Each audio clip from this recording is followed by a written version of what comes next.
about the Israeli hostage rescue and whether military operations are the way to free the remaining that are still held captive.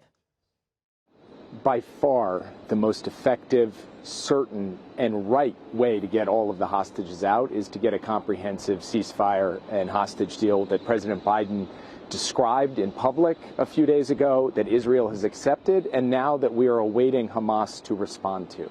Jake, I know the U.S. provided intelligence support to this military operation. Are you at all concerned that it will imperil the chances at that diplomatic agreement? And is there an expiration date by which Yahya Sinwar has to respond to this offer? It's a fair question, Margaret. What will Hamas do in terms of its calculus on this deal following this operation? And I, of course, cannot put myself in the head of a Hamas terrorist.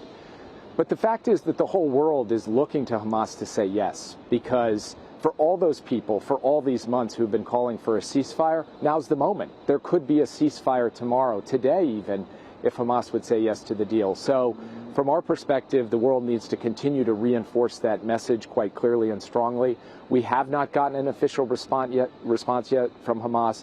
We're waiting for one. We're waiting to hear from the Qataris and the Egyptians, who are the mediators in communication with them.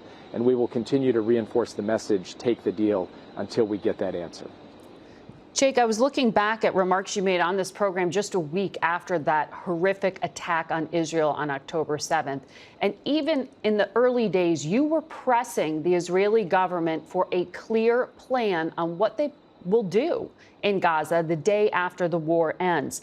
Has Netanyahu accepted any of the U.S. proposals or suggestions? Has he presented any of it to his own war cabinet? We do have a detailed discussion with our Israeli counterparts about the day after. But we also have been clear, as you said, from the very beginning, that a military strategy to defeat a terrorist group has got to be connected to a political and humanitarian strategy and a logical strategic endgame. And too often over the course of this conflict, we have not seen that clear connection, and we have continued to reinforce the need for Israel to bear down to ensure that it has a holistic strategy to ensure the enduring defeat of Hamas and to ensure a better day of peace and stability for Israelis and Palestinians alike.